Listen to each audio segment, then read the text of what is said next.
Welcome everyone to the Horrible YouTube channel. I am Michael with you. I hope you are all well and will enjoy today's scary incident. So let's get started.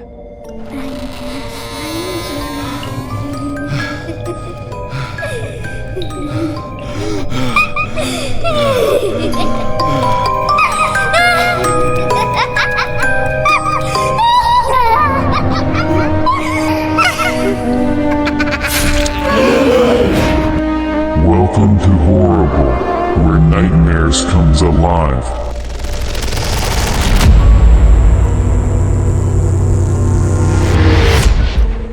Today's guest is here for the first time and we will hear a story from him, which involves one of his friends. Before we get into the story, let's hear his name and where he is from. Hello, I am Jack from Breckenridge, California. The incident I'm going to share happened with my friend, and I was present with him at that time. It dates back to when I was in 8th grade. My friend was involved in practicing a kind of forbidden black magic, though I did not know about it initially. As our friendship grew closer, I began to notice certain strange things happening.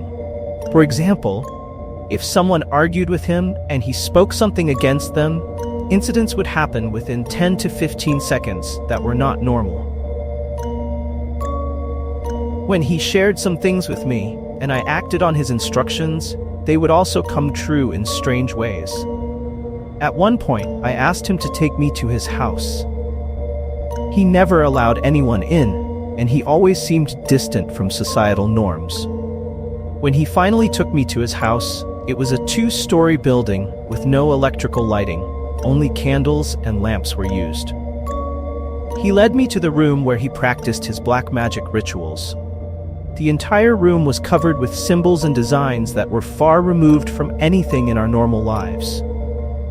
He also kept animals such as rabbits, cats, and various rare birds, which he cared for meticulously. When we entered the room, I noticed every corner was used for ritual worship of a devil spirit. The floor had a pentagram symbol drawn on it with a skull placed at its center. He asked me to remain silent, sit in a specific circle, and not speak. He assured me that staying within this circle would protect me from any harm during the ritual. I quietly sat down while he began his ritual. He took out a rabbit, placed a pinch of vermilion, red powder used traditionally in Hindu culture, on its forehead, and began chanting something that I couldn't understand. The rabbit began to tremble and went limp, as if paralyzed. He then proceeded to sacrifice the rabbit, placing its head on the skull and used its blood to fill the entire pentagram circle. As he chanted continuously, the blood's color turned dark red, resembling betel nut stain. I felt paralyzed and unable to scream or make a sound. I was simply frozen in shock. After the ritual was over, he wouldn't let me leave until he had finished what he needed to do. I asked him why he was involved in this, as it was strictly forbidden for us as Muslims. He responded that he had never received anything from God, but the devil spirit he worshipped, whom he called Akar, gave him everything he desired. So you're saying that his actions were driven by greed? Yeah. What happened next? His greed for power grew to extreme levels. As a result, I began to distance myself from him. After a few weeks, I met him again, and I noticed that one of his fingers on his left hand was missing. When I asked him about it, he invited me back to his house. During another ritual, he cut off another finger, placing it as an offering to the devil spirit. As before, I was forced to sit in a circle, unable to move or react. This time, however, I could sense myself mentally resisting, but was unable to physically express anything.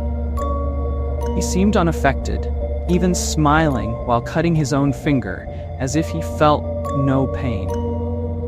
When I questioned him, he stated that he would even give his life if his Akar demanded it, because of all he had received in return.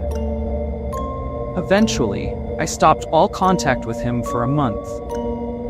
Later, I heard that he had died. When we saw his body, it was impossible for anyone to have killed him with weapons.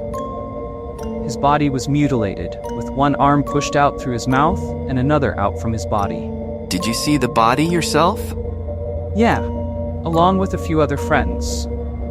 And did people who didn't know about the rituals realize what had happened?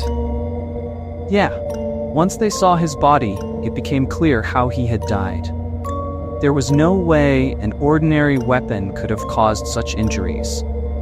Thank you so much, Jack, for sharing your friend's story with us. It was really a thrilling story. I believe the audience must have loved it.